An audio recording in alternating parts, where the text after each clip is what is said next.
Vice-Chancellor, fellow council members, staff of the university, graduates, ladies and gentlemen. To members of a university, a ceremony for the presentation of awards is a particularly important and happy occasion. To all of you, I extend a very warm welcome. To graduates, I offer congratulations and the very best wishes for the future. The university's mission commits it to achieving international excellence in education and research. It is also committed to work through partnerships for regional, national and global enrichment. The university's record of achievement, particularly in research, is outstanding. The university currently ranks 9th out of 37 public universities in Australia in terms of its research income, which approximates to $25 million each year. The total funding devoted to research, research scholarships and research infrastructure each year at this university exceeds $36 million. The Australian Research Council is one of the peak grant bodies in Australia. For ARC grants commencing in 1999, this university had the highest success rate of all the Australian universities in the very competitive bidding for research funds. The university has 15 research centres and institutes, over 50 research programs of international repute, and over 950 research masters and Doctor of Philosophy candidates. It is an exceptional performance across all faculties and reflects the quality of the research being conducted by university staff. More generally, these achievements are also significant because good research feeds into teaching, which at the University of Newcastle reflects cutting-edge technologies. Education today is about the acquisition of lifelong learning skills, and I believe that our graduates today will in the future make significant contributions in the local, national, and for some, in the international community. I take this opportunity to remind those receiving their test aimers today that as graduates of the university, you automatically become members of Convocation. You thus join 45,000 other graduates and have an opportunity through elected representatives to become involved in the governance and developments of your university. I call upon the Vice-Chancellor to present the university's award for excellence in teaching.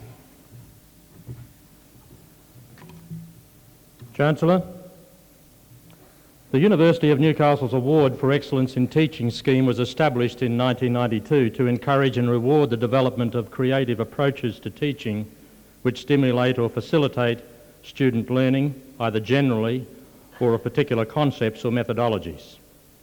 The scheme reflects the university's acknowledgement of the importance of teaching as one of its major responsibilities and is a statement of commitment to continuous improvement in this activity. Chancellor, I have pleasure in presenting to you Dr. Paul McGrath to receive the Award for Excellence in Teaching.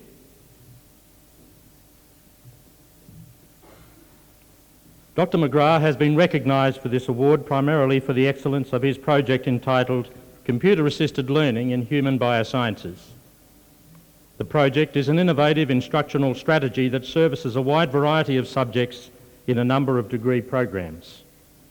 It was developed in response to a need for students to have an active laboratory experience.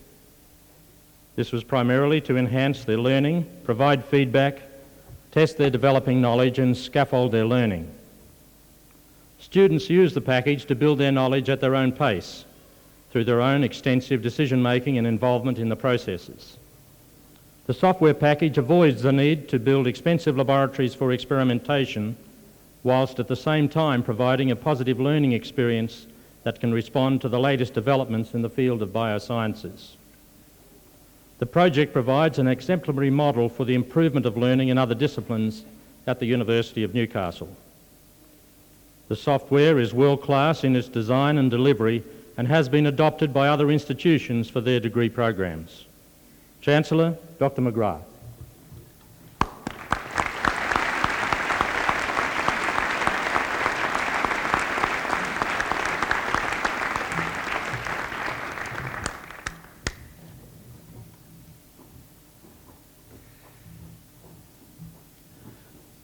I now call on the Dean of the Faculty of Medicine and Health Sciences.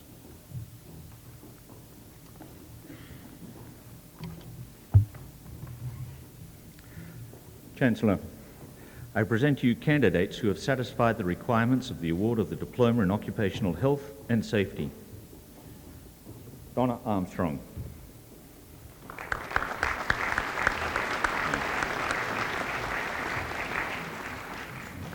Linda Malloy.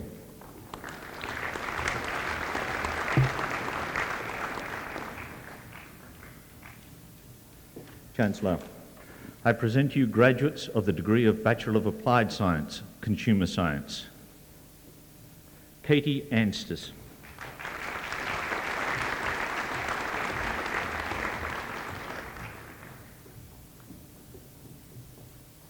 Nadine Butler.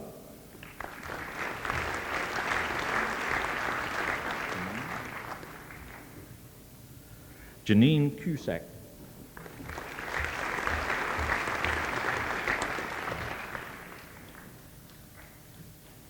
Kylie Engel.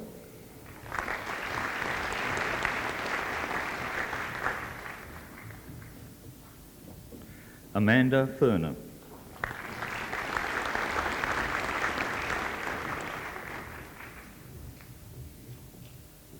Gabriel Gideon.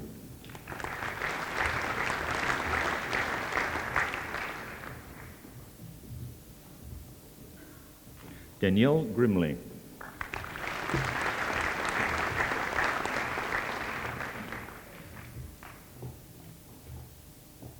Jenny Gurr.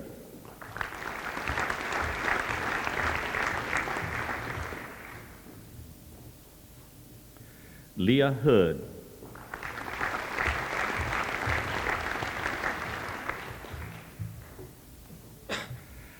Garia Falia Katzinger.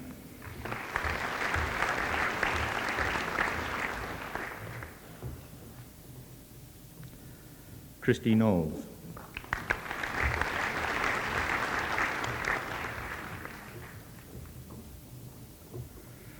Justine Kuhn.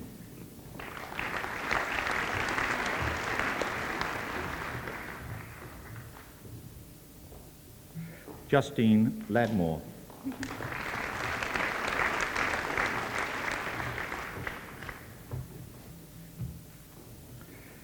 Angela Lurie.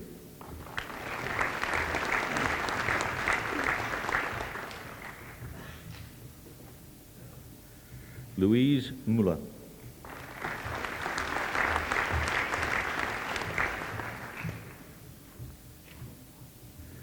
Amy Nixon.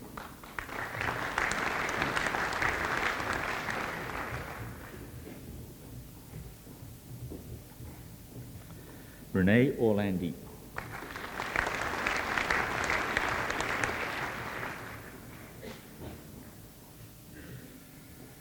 Penelope Cratchit.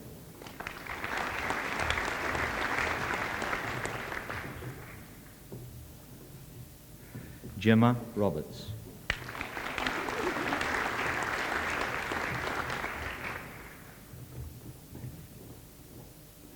Neelum Roop.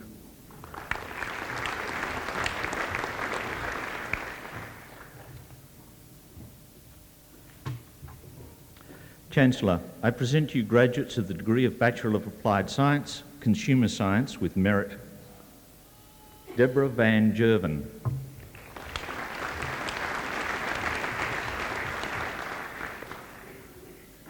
Susan Wilkinson.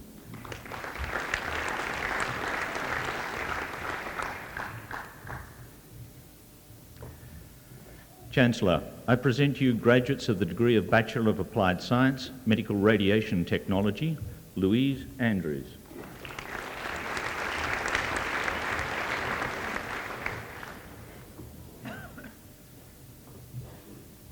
Heather Bell.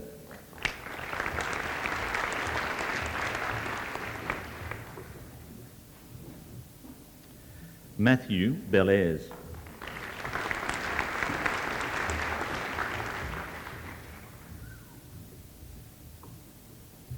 Elizabeth Ergett.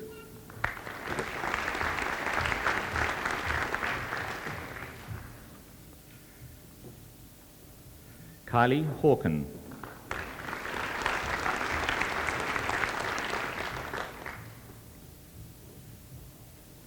Man Coe.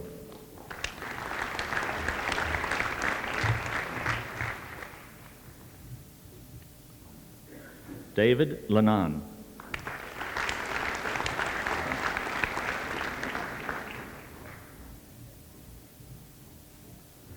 Anna Marie Oven.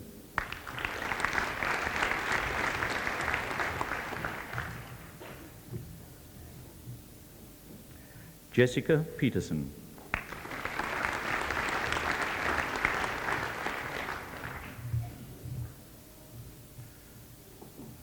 Kelly Seach.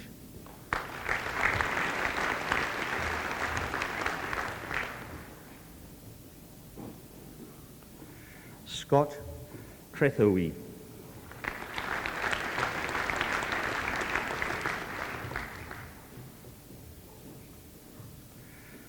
Kiri Lee Whalem.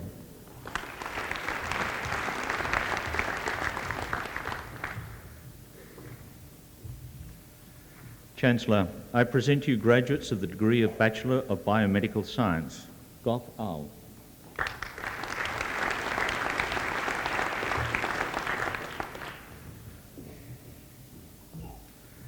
Eleanor Braisley.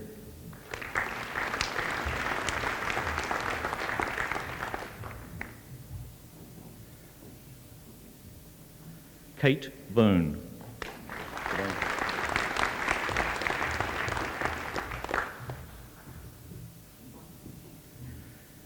Andrew Deacon.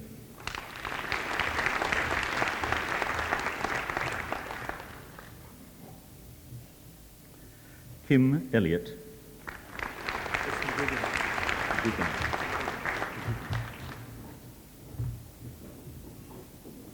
Brett McGugan.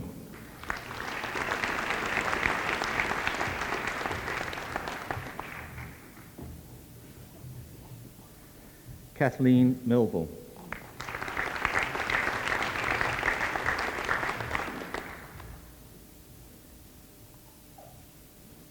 Jordana Mulder.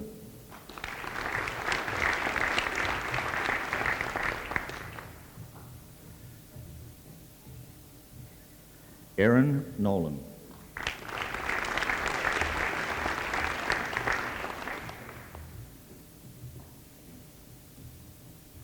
Amanda O'Callaghan.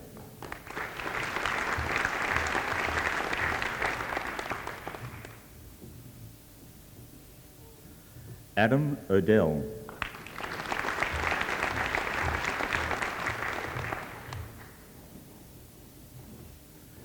Tammy Roy.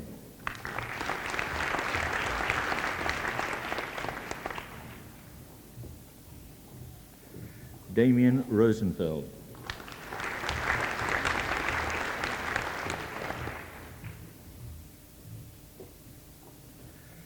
Jade Sylvester.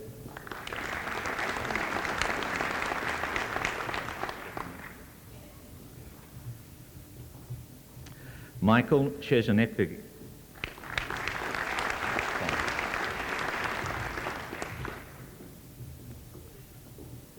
Stephen Watton.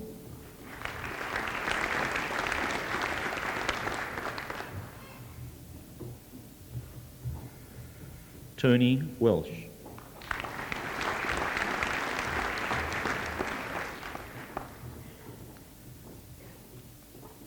Joanne Wilson.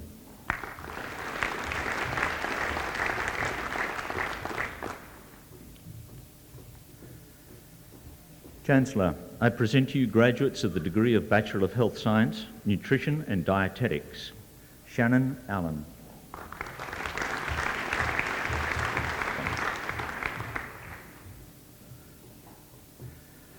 Barbara Belovic.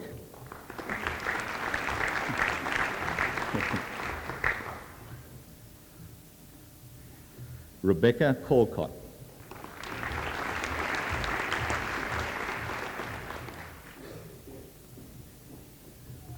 Kim Gawley.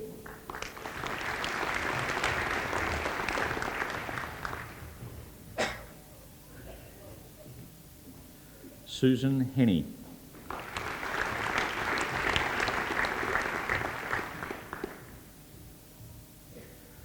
Jennifer Henderson.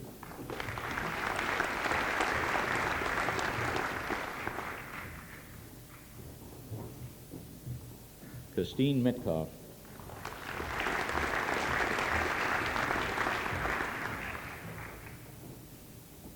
Catherine Offner.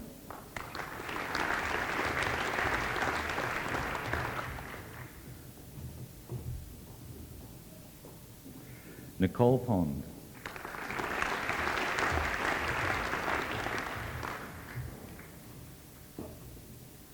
Megan Robinson.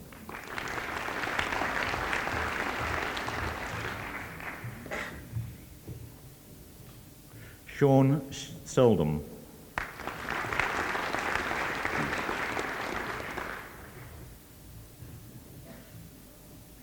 Caroline Stevens.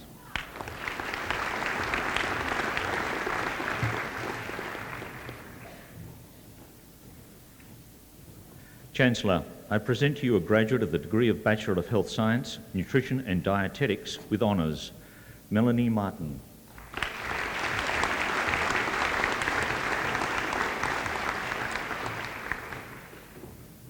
Chancellor, I present to you graduates of the degree of Bachelor of Health Science, Occupational Therapy, Angel Bailey.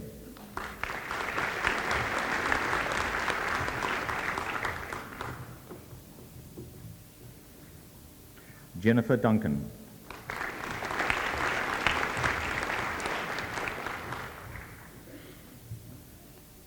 Jane Flanagan.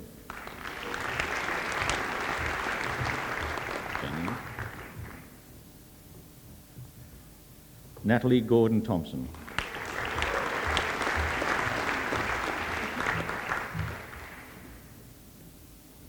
Alicia Halstead.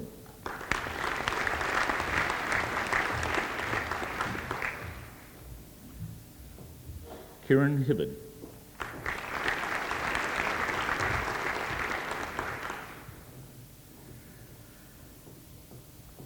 James Kelly.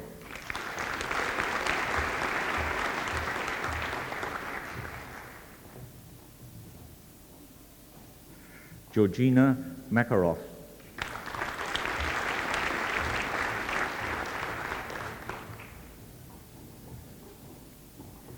Maggie Malik.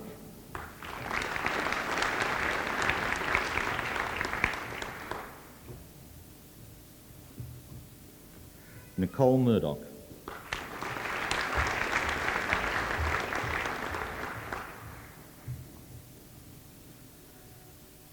Rebecca Penfold.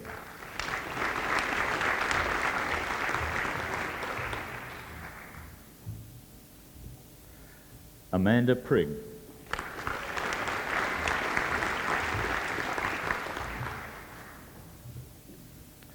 Stuart Roger.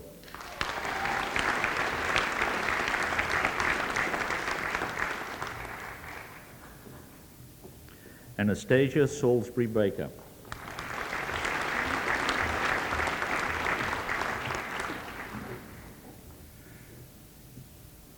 Timothy Stork.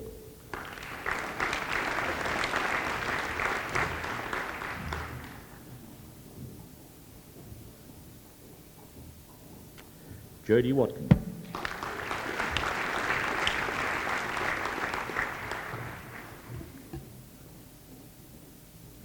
Chancellor, I present you graduates of the degree of Bachelor of Health Science, Occupational Therapy with honours Class 2, Division 2, Cassandra Sparrow.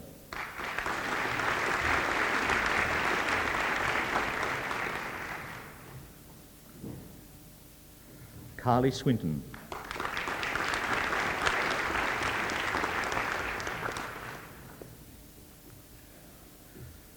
Chancellor, I present you graduates of the degree of Bachelor of Health Science, Occupational Therapy with honours Class 2, Division 1, Alison Daly.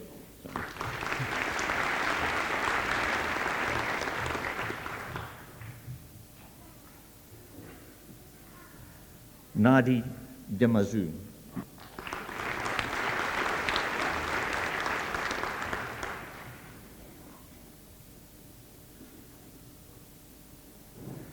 Suzanne Hodgkins.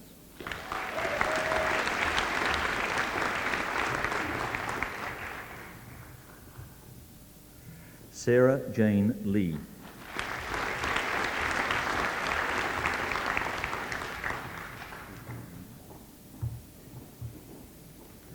Diani Neville.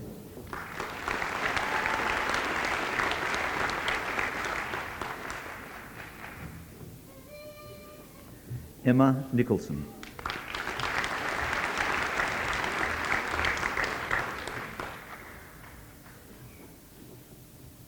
Amanda Orr.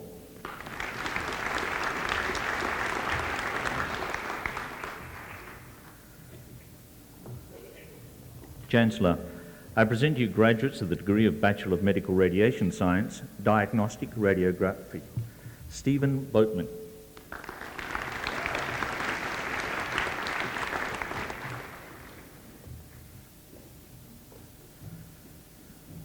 Susan Bellamy.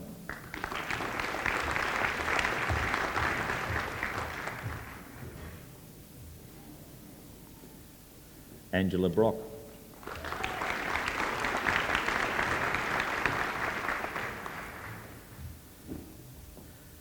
Alicia Clark.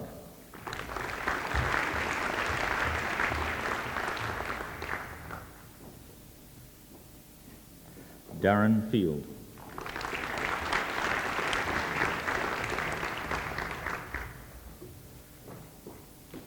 Renee Gallagher.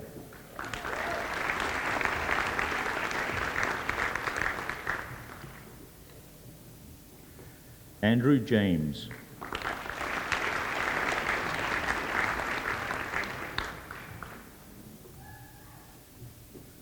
Fiona Kelly.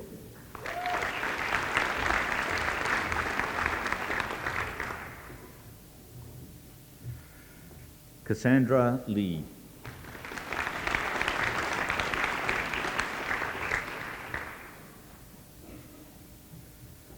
Andrew O'Reilly.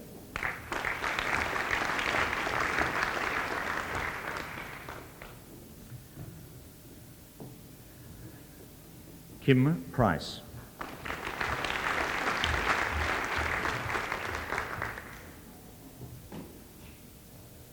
Heather Ritson.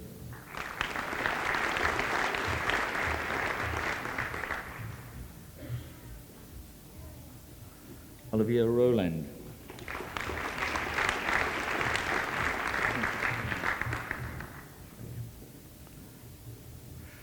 Stefan Shavak.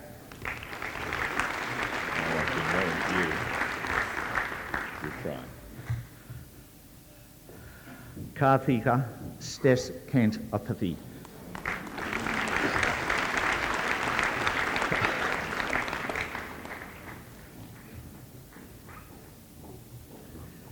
Nicole Streeter.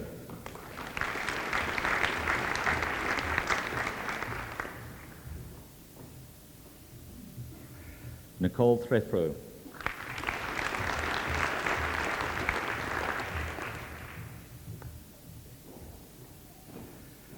Kylie Turner.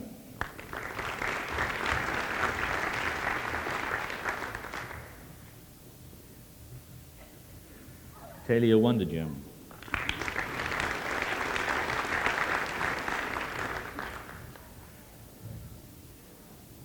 Chancellor, I present you graduates of the degree of Bachelor of Medical Radiation Science, Diagnostic Radiographic with Merit. Jessica Brent.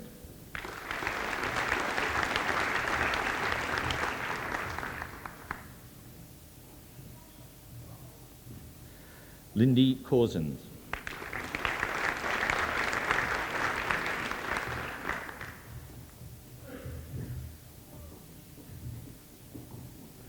Kate DiGiorgio.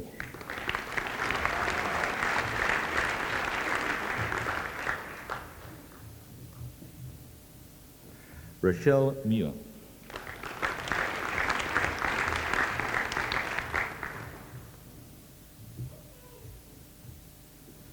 Heidi Pearson.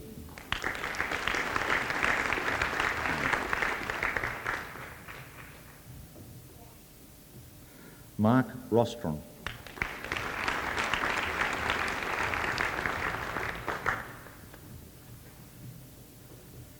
Lisa Ward.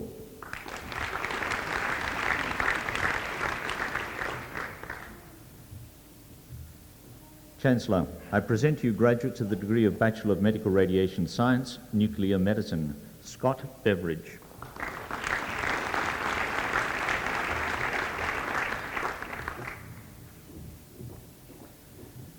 Alice Burnett.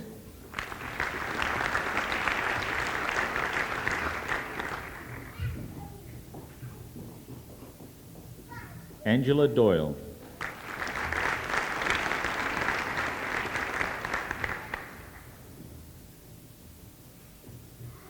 Kerry Ann Hill.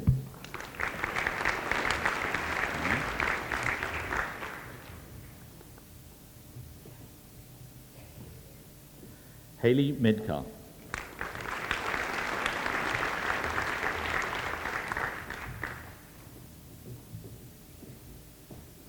And Brian Nowlan.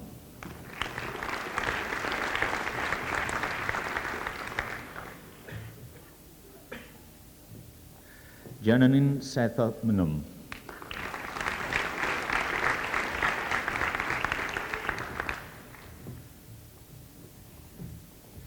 Samantha Williams.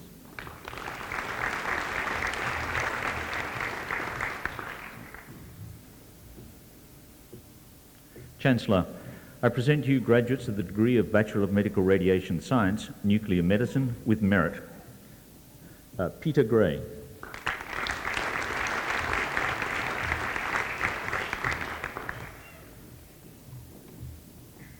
Lisa Halverson.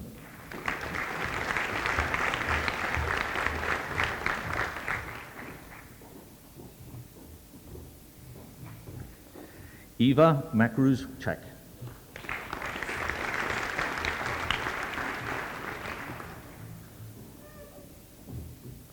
Cameron Younger.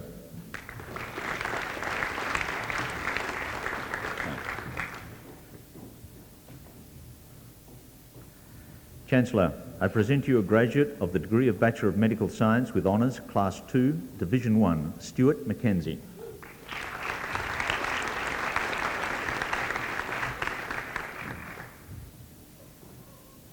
Chancellor, I'd like to convey a special message to the graduates of the Bachelor of Medicine degree before their presentations. Professor Jeff Cutfield, our coordinator of the Year 5 Medicine program, very much regrets not being able to be here this evening. Unfortunately, Professor Cutfield is recuperating in Melbourne following a stroke. He has asked me to convey his personal best wishes and congratulations to each of the graduates. Chancellor.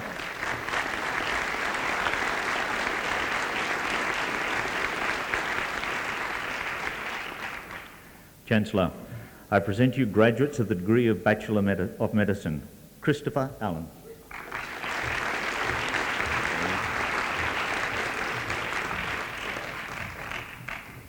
Dale Allen.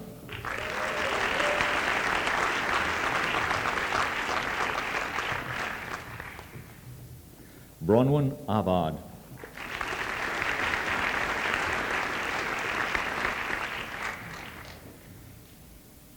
Angela Baker.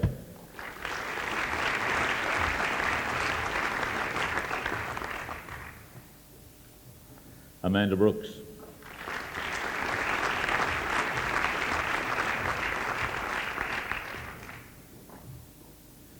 Leela Byrne.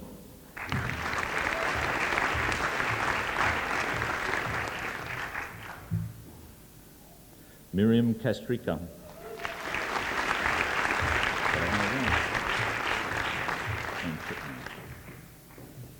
Sean Chang.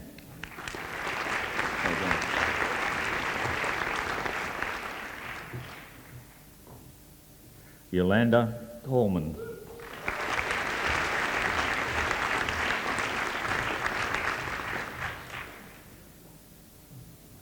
Carla Croker.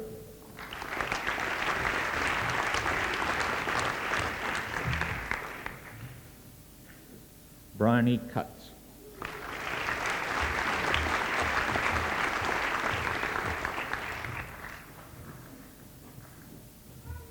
Nada Dickinson.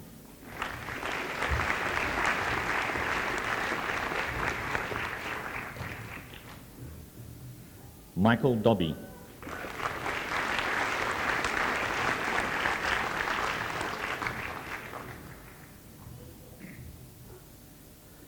Benjamin Duke.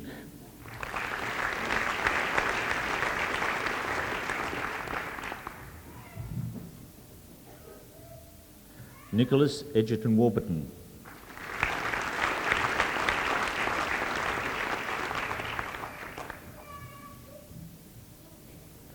Shane Fernando.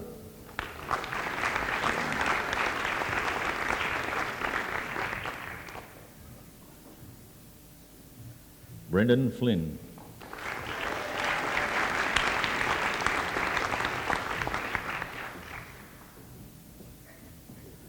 Rochelle Gay.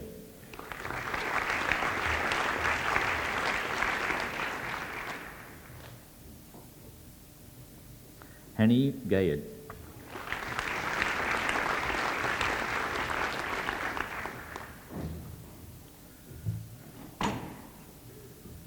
Rochelle Granger.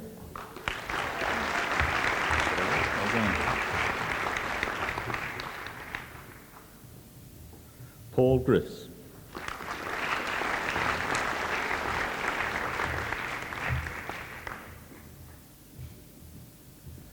Tanya Hall.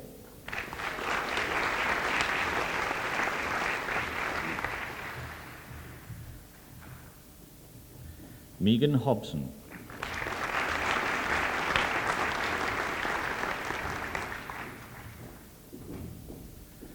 Kirsty Hergen.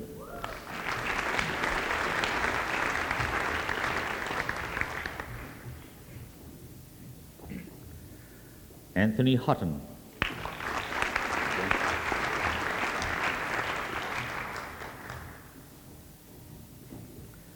Tony Isaac.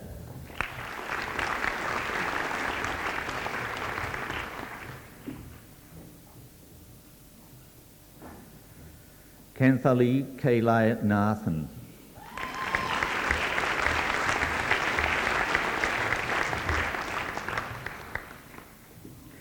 Jane Crook.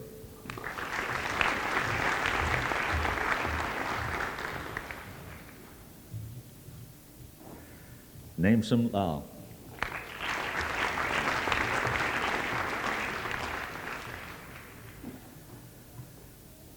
Naomi Luck.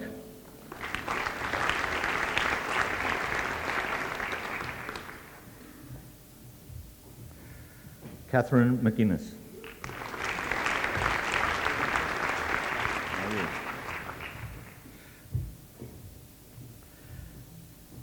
David Nicholson.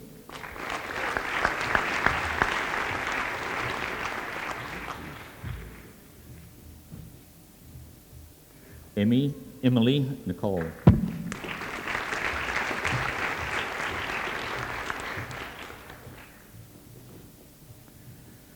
Elizabeth Pay.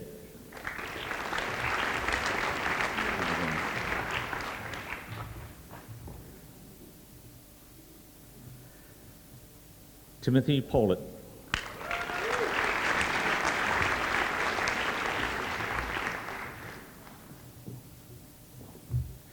Timothy Radvan.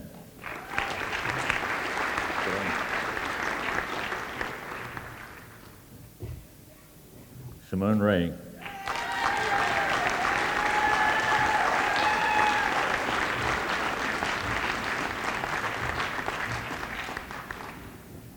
Michael Rose.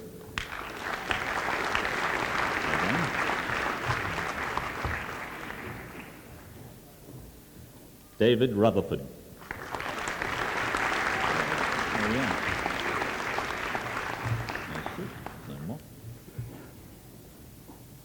Andrea Santora.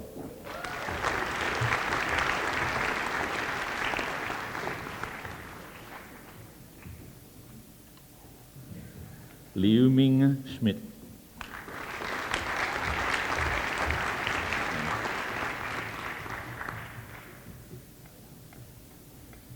Sonia Shah.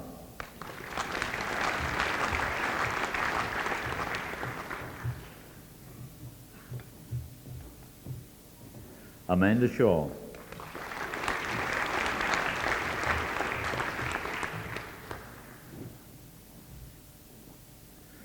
Belinda Sheary.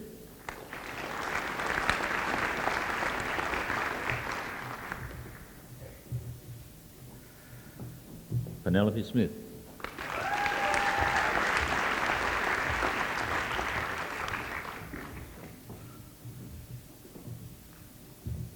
Marcus Sue.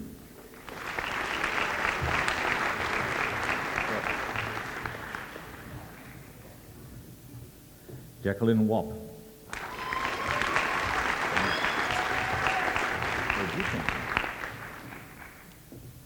Gavin Williams.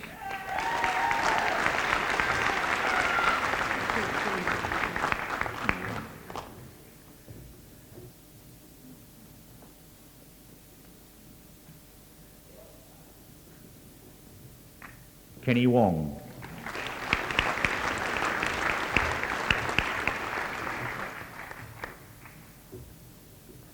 Benjamin Wood.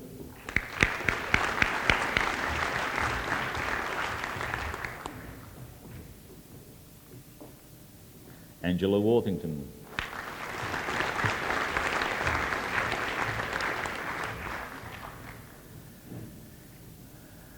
Chancellor, I present you graduates of the degree of Bachelor of Medicine with honours. Sally Barrett.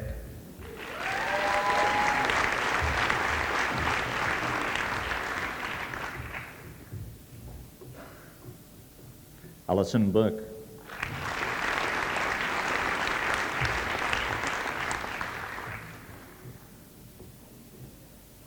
Virgil Chang.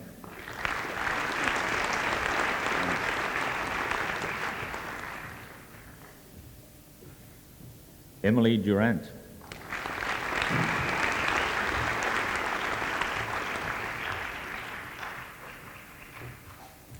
Alison Martin. Well done.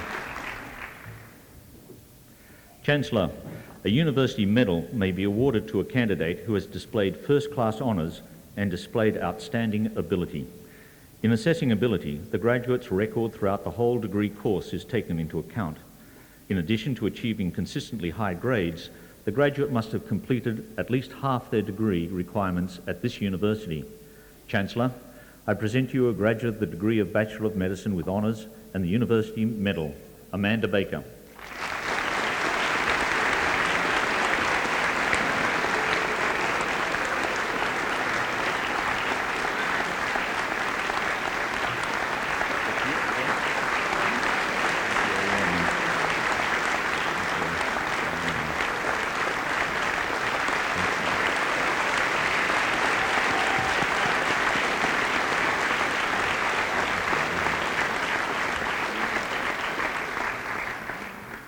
Chancellor, I present to you graduates of the degree of Bachelor of Occupational Health and Safety, Ursula Agilia O'Warman.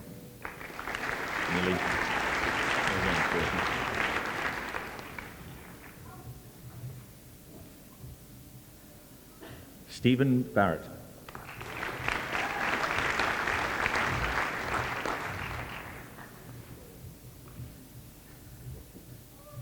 Tret Bonner. Very close to that, isn't it?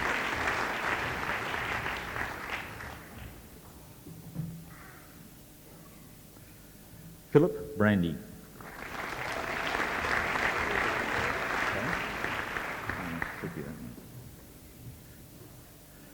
Anne Brown. Lovely name, isn't it?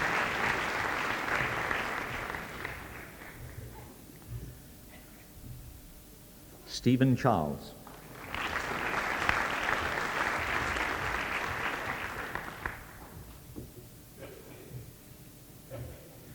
Michael Dahl.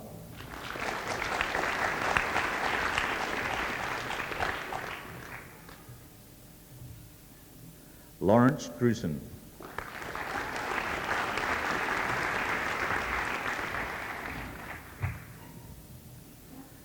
Nicole Ducat.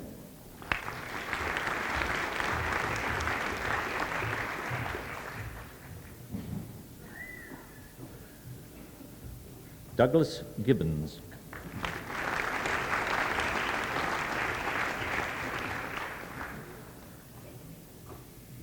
Deborah Gilmore.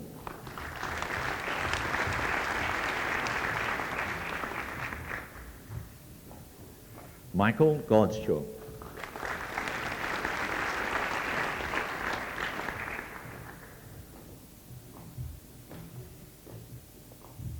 Francis Gregory.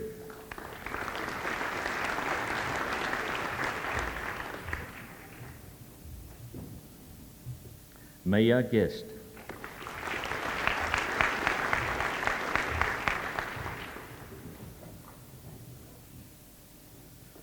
Andrew Harvey.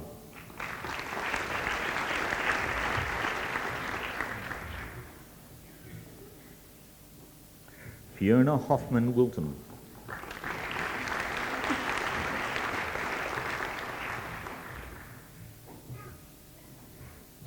John Ingle.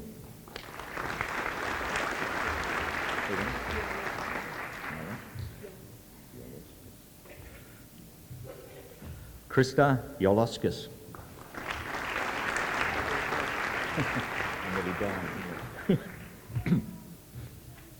Robert Johnson.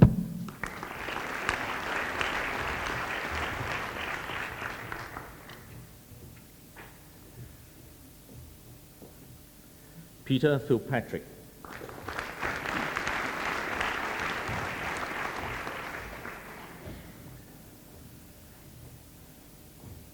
James Knowles.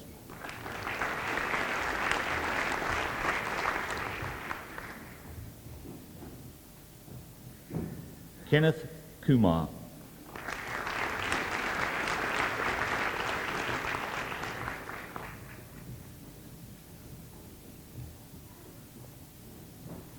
John Lennon.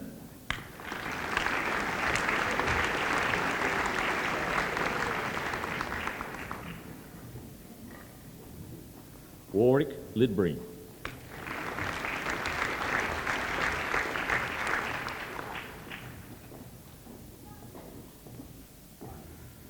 Patricia Mace.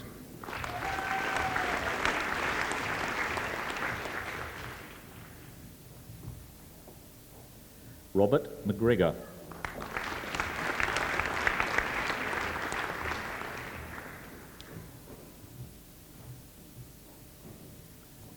Neil Mitchell.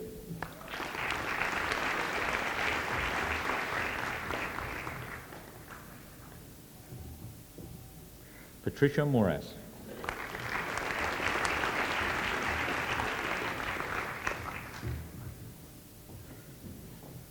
Catherine Mordant.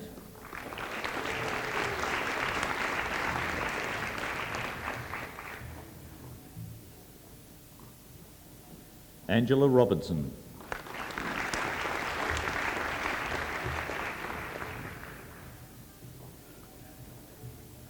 Anthony Robinson.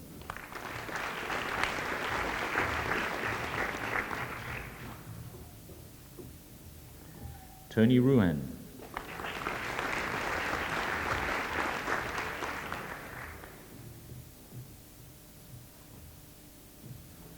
Summer Rosette.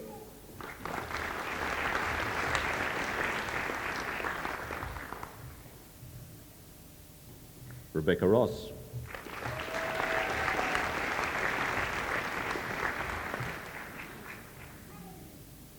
Robert Sams.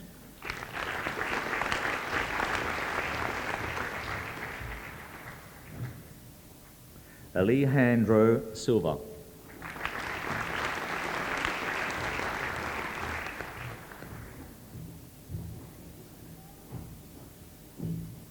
Britt Simpson.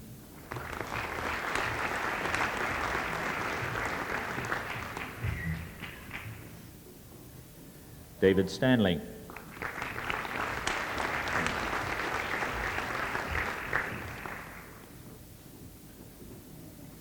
Mark Stottard.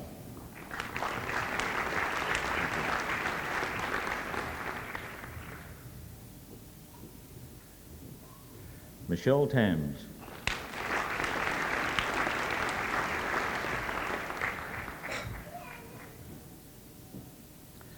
Andrew Theakstone.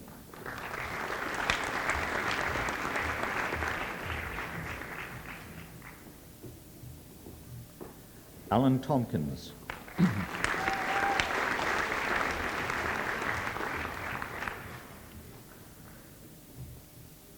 Ian Tyler.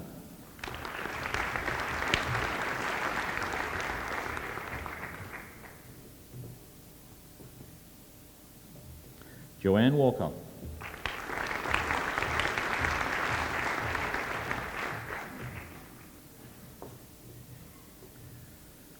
Michael Walsh.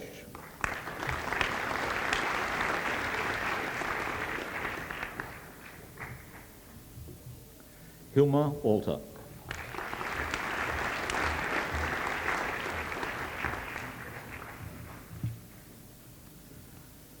Clive Woodington.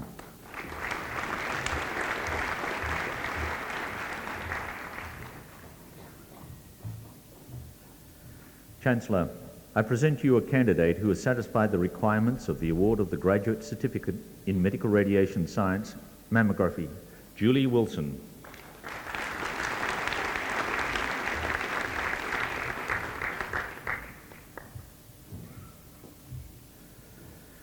Chancellor, I present to you candidates who have satisfied the requirements of the award of the Graduate Certificate in Occupational Health and Safety, Janine Coleman.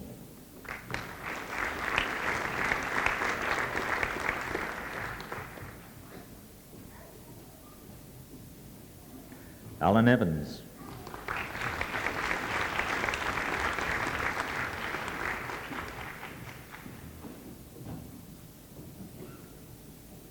Patricia Fatter.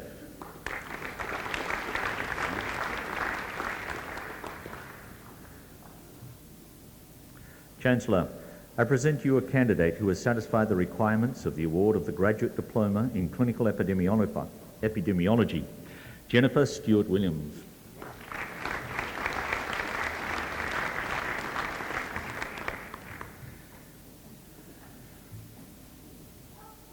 Chancellor, I present to you a candidate who has satisfied the requirements of the award of the Graduate Diploma in Epidemiology, Clinical Epidemiology, Christine Twain.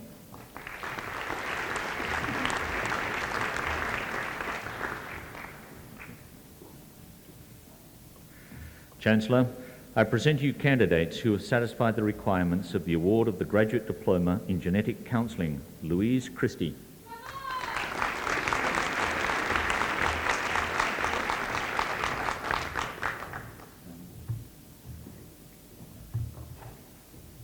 Carol L. Hayek.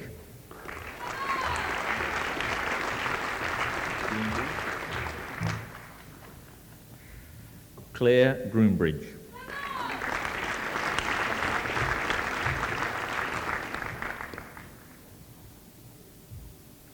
Mark McEnvoy.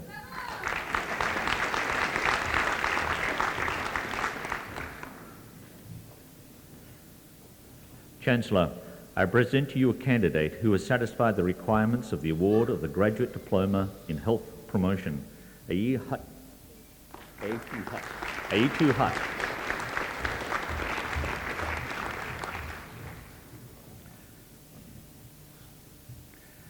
Chancellor, I present to you a candidate who has satisfied the requirements of the award of the Graduate Diploma in Health Science, Drug and Alcohol Studies, Iris Willoughby.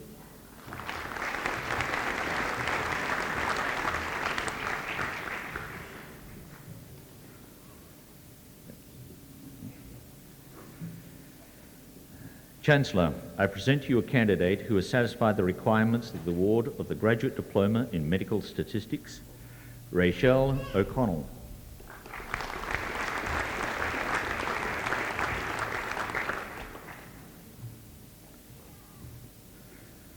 Chancellor, I present to you candidates who have satisfied the requirements of the award of the Graduate Diploma in Occupational Health and Safety, Harry Halkidis.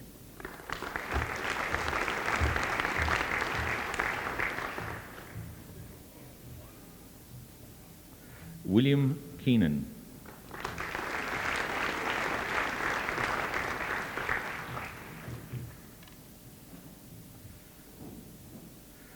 Michael Kitamura.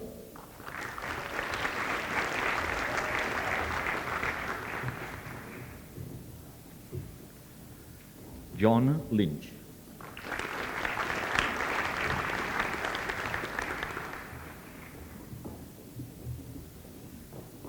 Fiona Muirhead.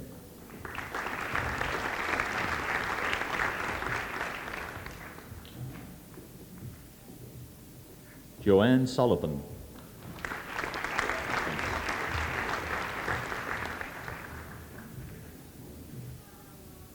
James Webster.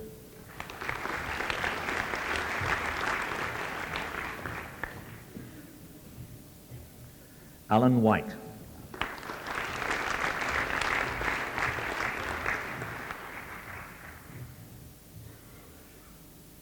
Chancellor, I present to you a graduate of the degree of Master of Genetic Counselling, Justine O'Malley.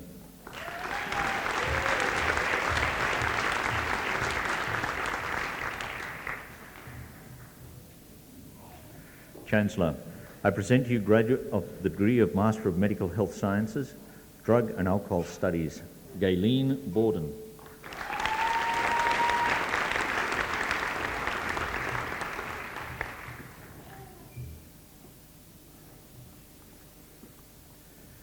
Anthea Brunker.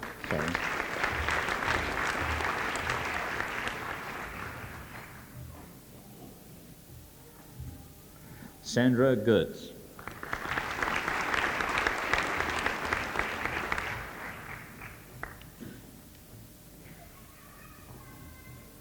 John Nolan.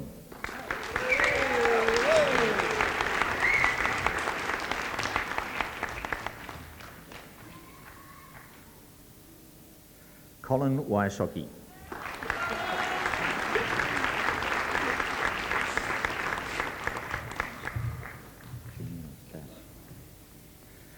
Chancellor, I present you graduates of the degree of Master of Medical Science, Clinical Epidemiology, Shamula Das.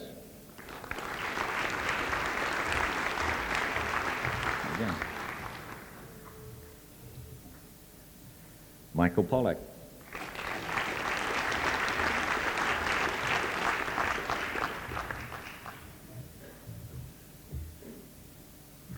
Jane Bale.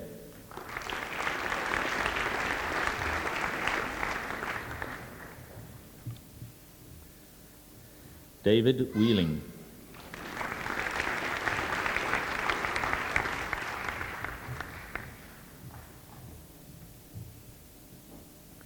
Chancellor, I present you graduates of the degree of Master of Medical Statistics, Christina Policino.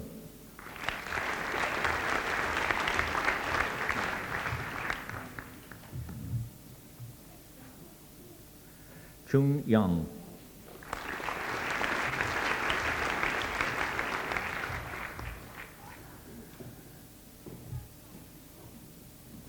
Chancellor, I present you graduates of the degree of Master of Occupational Health and Safety, Stephen Gambrell.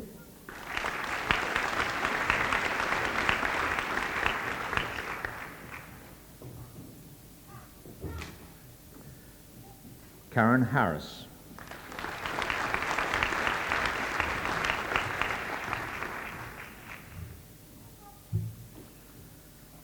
Margaret Sawkins.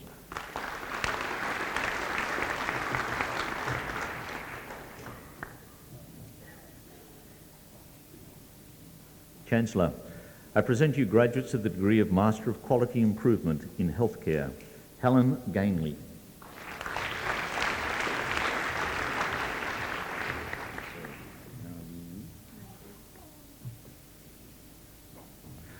Nali Yu.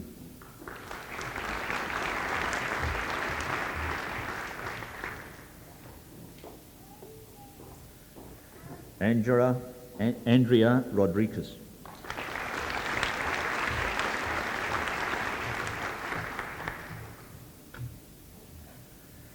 Chancellor, that concludes the presentation of diplomats and graduates from the Faculty of Medicine and Health Sciences.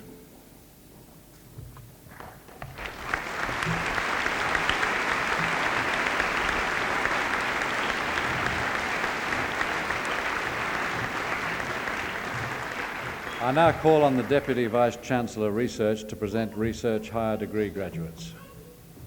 Chancellor, I present to you graduates of the degree of Master of Medical Science. I present to you Sandra Bertram, Bachelor of Nursing of this university.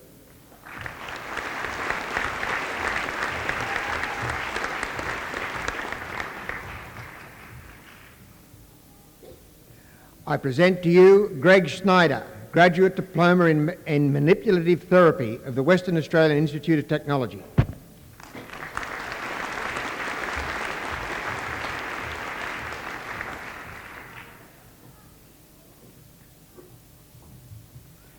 Chancellor, the degree of Doctor of Philosophy is awarded to a graduate who has successfully completed a prescribed program of study, principally of research. A thesis embodying the outcomes of that research is the principal basis of examination. The degree is only awarded if the thesis makes a significant and original contribution to knowledge and to our understanding of the field of knowledge with which it is concerned. Today, the University is proud to honour Doctor of Philosophy graduates who have satisfied these rigorous criteria for the award of the degree. Chancellor, I present to you Giovanna Angeli, Bachelor of Science with Honours of this University. Dr. Angeli's thesis is entitled Intercellular Signalling through cAMP-dependent protein kinase in the anterior pituitary. Chancellor, Dr. Angeli.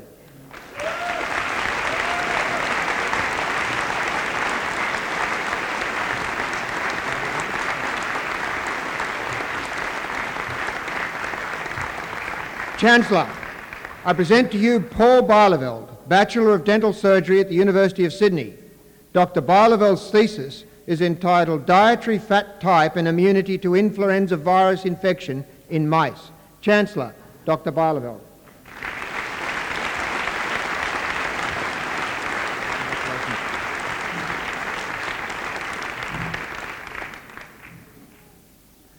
Chancellor, I present to you Alda Hornsey,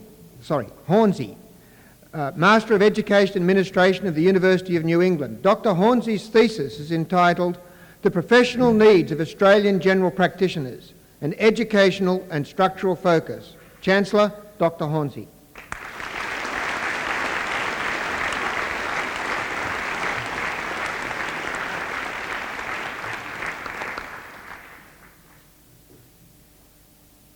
Chancellor, I present to you Diane Volker, Bachelor of Health Science with Honours of this University.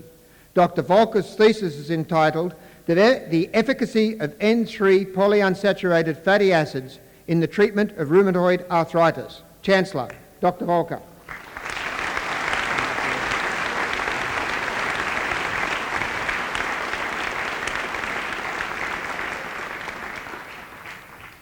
Chancellor, I present to you Marion Zerbies, Bachelor of Science with Honours of this University. Dr. Zerbi's thesis is entitled Intercellular Calcium Stores, the Role of Calcium Release and Store-Operated Calcium Entry in the Physiological Function of Bovine Adrenal Chromaffin Cells. Chancellor, Dr. Verghese.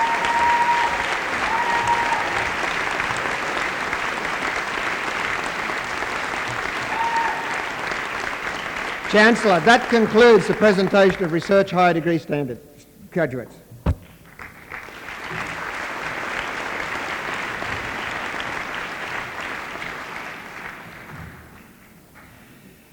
I now call upon the Vice-Chancellor to present a candidate for an honorary degree.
Chancellor, I have pleasure in presenting Valerie Bryant-Carroll, Member of the Order of Australia, for admission to the degree of Doctor of Education, honoris causa.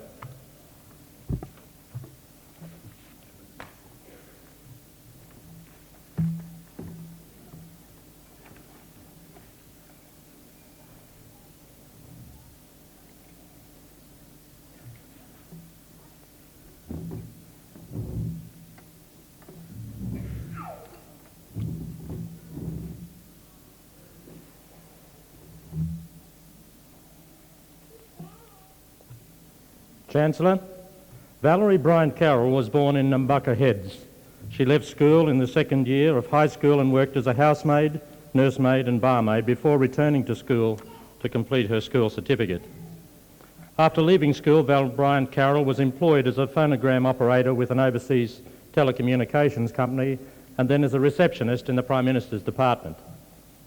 Val Bryant-Carroll was the first Aboriginal woman in Australia to approach the problem of drug and alcohol addictions amongst Aboriginal people. In the evenings after work, she took to the streets of Sydney in an effort to help Aboriginal alcoholics. This included running Alcoholics Anonymous meetings in Redfern until 1972-73, where she was funded as an Aboriginal alcohol worker. Val Bryant-Carroll recognised the need for a halfway house where individuals could work more seriously on their drug and alcohol problems. In 1974, Val established such a house in Marrickville in Sydney called Bennelong's Haven, an Aboriginal family alcohol and drug rehabilitation centre. The Haven was named after the first Aboriginal man to develop a drinking problem as a result of his association with English settlers, and it was the first rehabilitation service of its kind to be established in Australia. With little assistance financially, Val Bryant-Carroll ran Bennelong's Haven on her own salary. Expansion of the services to treating Aboriginal women and families led to the establishment of a second hostel in Burwood, Sydney. In 1976, due to the increasing demand and the wish to treat Aboriginal people with their families outside Sydney, she acquired the then derelict Kenchila Boys' Home near Kempsey. The property was gradually rebuilt by clients while they participated in the program. She continued to rely on donations from the local community to maintain Bennelong's Haven. In the 1980s, funding was provided by the Department of Aboriginal Affairs and Bennelong's Haven at Kinchella Creek was upgraded. The Alcoholics Anonymous program at Bennelong's Haven has been the central focus for treatment of clients. In the past 7 years, the program has had to develop a strong psychotherapeutic component to meet the problems confronted by the young urban Aboriginal population, including drug use, suicide, serious crime, domestic violence, sexual assault and imprisonment. As a whole, the program offers a unique cultural treatment which is in line with the Aboriginal values of caring and sharing. With the deaths in custody recommendation, Bennelong's Haven has been accepting many of its clients from the criminal justice system.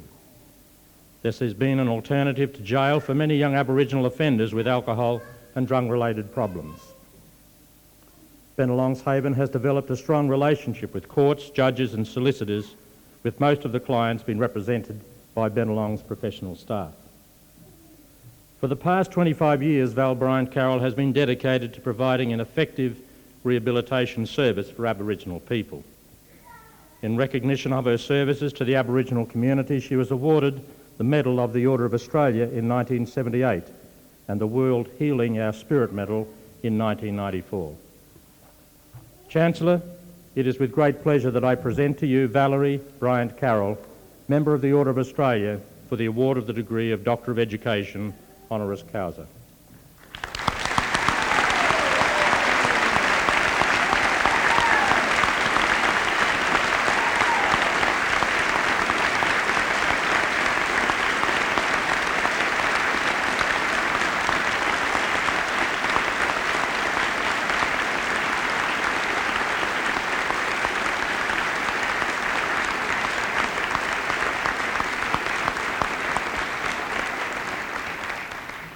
By virtue of the authority delegated in me by the Council, I hereby admit Valerie Bryant-Carroll, Member of the Order of Australia, to the degree of Doctor of Education, honoris causa.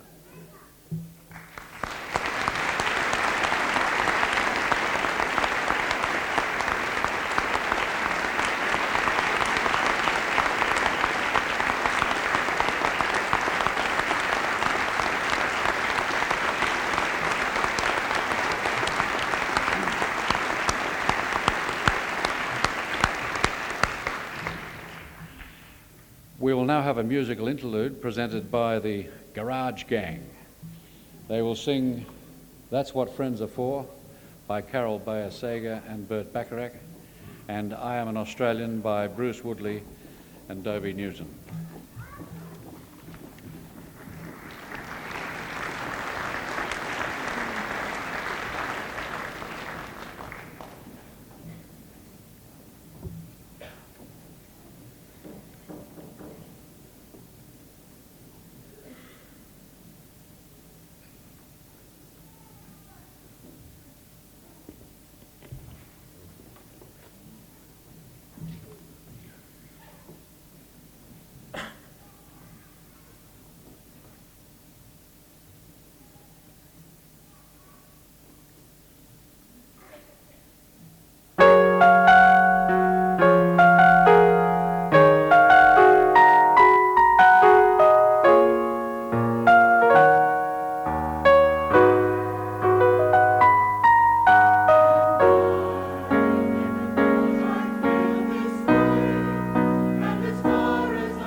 Thank you very much to the Garage Gang, and I would like to thank Michael Davison, our didgeridoo player, very much indeed too.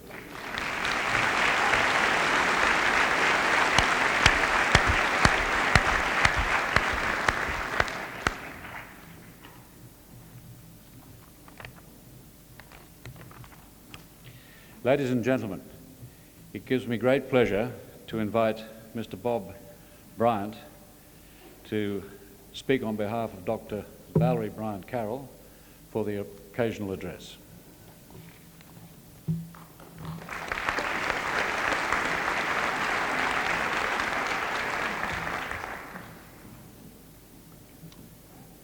Chancellor, Vice-Chancellor, members of the Council,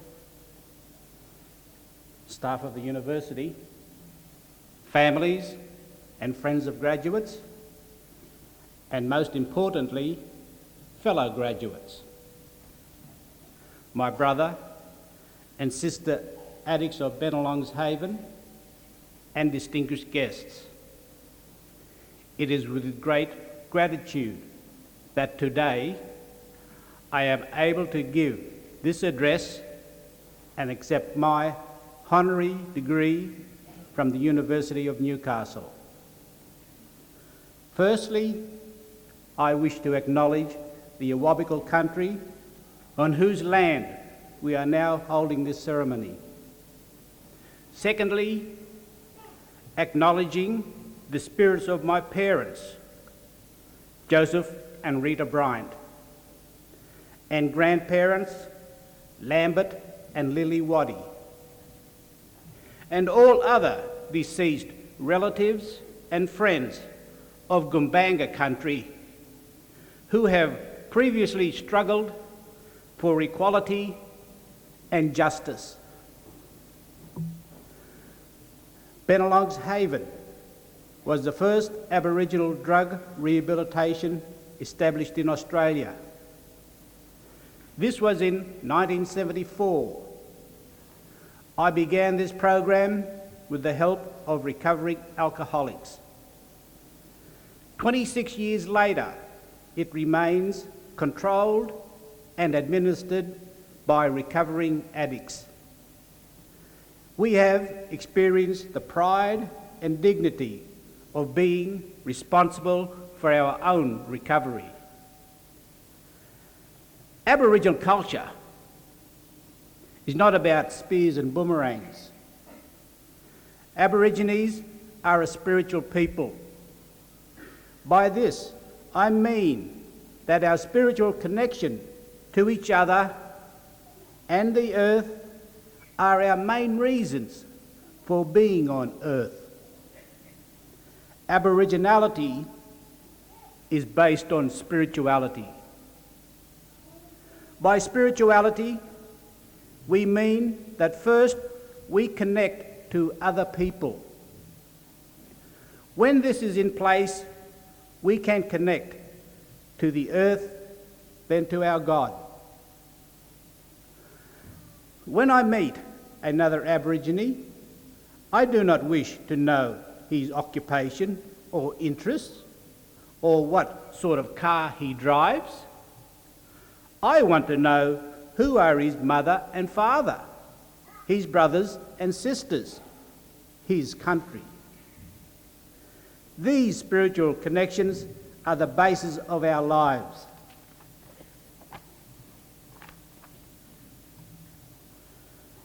Our spiritual connections have always been maintained by giving and sharing.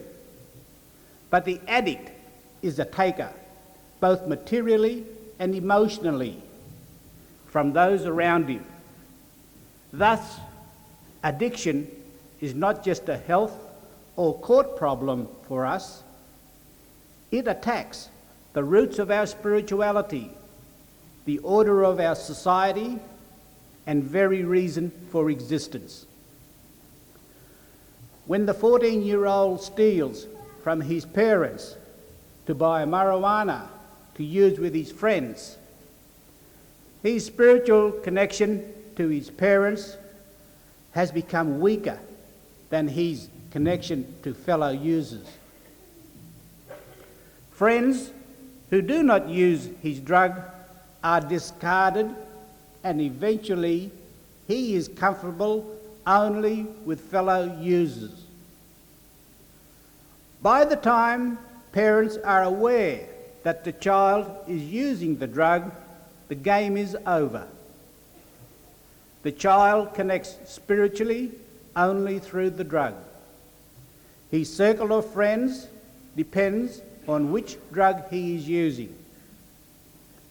When a heroin addict leaves a detox hospital, his body is drug-free. There is no physical craving for heroin. However, within days, the addict is shooting up again. The craving that draws him back to heroin is spiritual. Spirituality, in its simplest form, is the relationship between people. The addict uses drugs to give him emotional support instead of using people around him. The longer an addict uses, the less people he has in his life. He loves people, but is unable to feel their pain when he hurts them. When he gets problems from the drug and attempts to stop, he finds that he cannot reconnect spiritually with people. Despite all his hopes and promises, he is forced back to the drug for his false spirituality. Reconnecting to people is so difficult, and picking up again is so simple.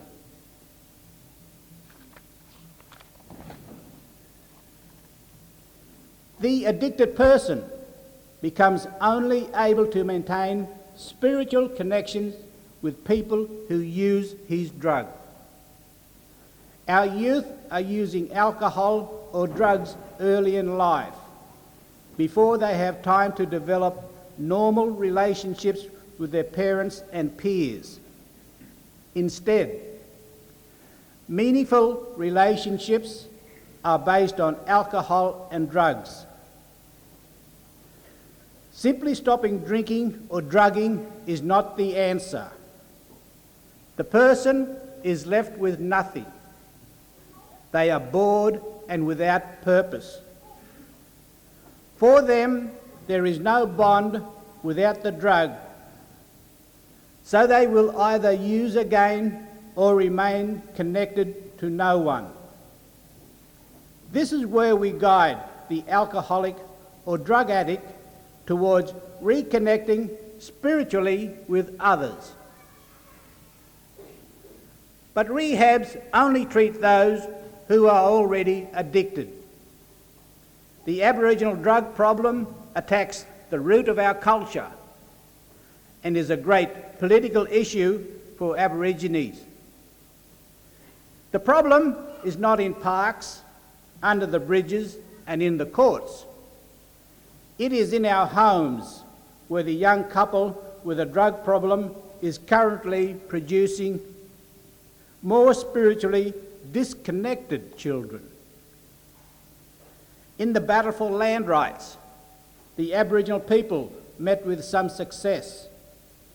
I believe that success came because Aboriginal people accepted responsibility for achieving it. That was the enemy without. This one is the enemy within. Drugs and alcohol may promise our young a lot, but they deny them their reason for existence. Success will only come when the Aboriginal addicts accept responsibility for their addiction and responsibility for their recovery. The Aboriginal non-addict must cease propping the addict up. I quote the words of Ron: an Aboriginal alcoholic from Melbourne who recovered from being a derelict in a park. Nurse a drunk and he will die in your arms. I have tried to explain addiction in a clear and simple form, because addiction and recovery must not become the exclusive ground of professionals. It must become the business of the Australian family and community. We really do need addiction taught in our schools. Aboriginals have been described as timeless people, and that's probably why so few of us wear a watch. Our corroborees can last for weeks, but this address is timed for 10 minutes. So I thank the University of Newcastle once again for this award. May you all have an addiction-free life.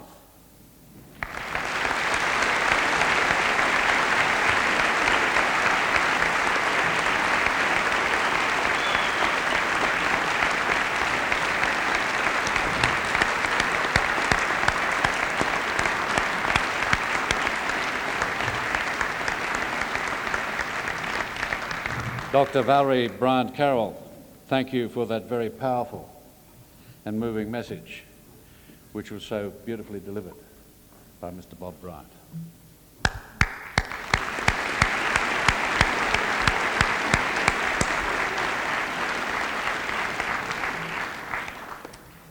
I now have great pleasure in inviting Ms. Amanda Henry to speak on behalf of the graduates.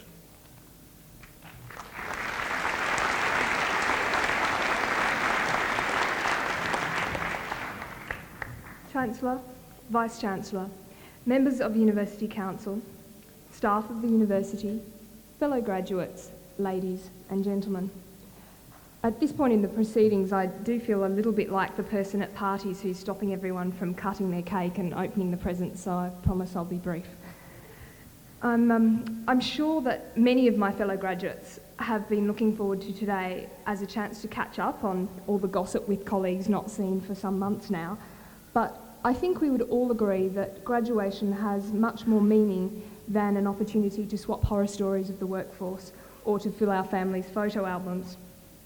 At the very least, graduation has a twofold significance.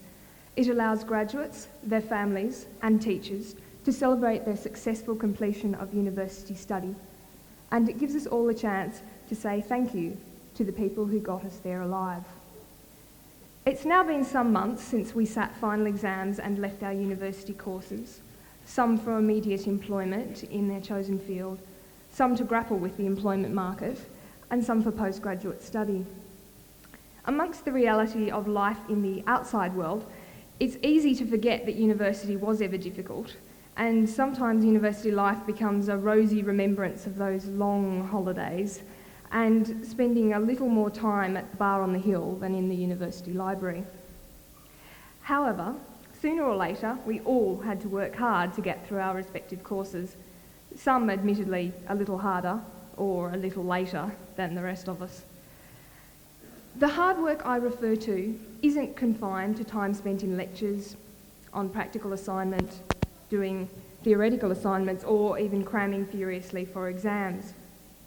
In an increasingly user-pays education system, there would have been few of us who would not have had to work as well as study in order to put our 2-minute noodles and Tim Tams on the table. For those graduates with partners and children, the road through uni must have been very hard indeed, and their successful completion of their respective courses speaks volumes about their particular dedication and persistence. Today, regardless of the award we're here to receive, we can all reflect with pride on our efforts at university and our achievement in graduating. Today is also a day for the important people in our lives to feel pride, because without them we wouldn't be here. Making it to and through university without a helping hand from family and friends is a pretty daunting task, and I doubt many of us would truly claim to have done it solo. Whether it's our parents, who've had us, loved us, and housed us, our partners who worked so we could study and kept the kids occupied while mummy or daddy was doing university work, or our close friends who were always around to lend a hand. All have made special and vital contributions to our university study. Thank you all. A big thank you also to our tutors and lecturers. Yes, we did call you that nickname you hated. And yes, we did laugh at everything from your fashion sense to your pet lecturing phrases. But we also appreciated your attempts to drill knowledge into our resistant skulls. I'm sure that every graduate can remember several teachers who always went the extra mile to ensure that their students passed, and who taught us something about being better human beings, not just better students. Such members of staff help elevate universities from halls of learning to communities, and they're remembered long after their lessons are forgotten. And here I have a special announcement of my own to make. It's a departure from protocol, because the university is greater than one teacher and greater than one course, but there's someone who's been very special to all of us in the medical course, who embodies all that is good and true about learning in this faculty. And he's very ill in a Melbourne hospital at the moment. And I'm sure that everyone who knows Professor Jeff Cutfield would want me to wish him and his family our love and strength. Thank you.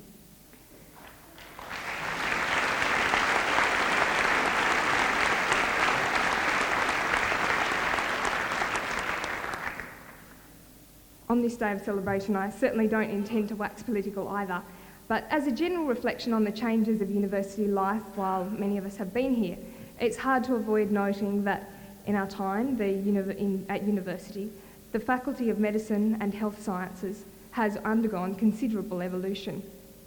From the initial medical school, a multifaceted and ever-expanding faculty has grown. 1998 saw a change of dean, and budgetary constraints have wrought many changes of their own. Not all tradition is positive. Not all change is good. What I'm sure that every one of the graduates today here hopes and trusts is that the faculty continues to grow without losing its emphasis on quality, personalised education in all areas of the health sciences. Now, I'd like to finish with some profound words of wisdom, but failing that, I think I'll instead advise you to remember the words of my dietetics lecturer from first year, and she's a health professional, so it must be true. In every 250-gram block of Cadbury's chocolate, there is enough calcium for your daily requirements. And for the healthy maintenance of the human organism, it is necessary to keep serum chocolate levels above 0 at all times. Thank you.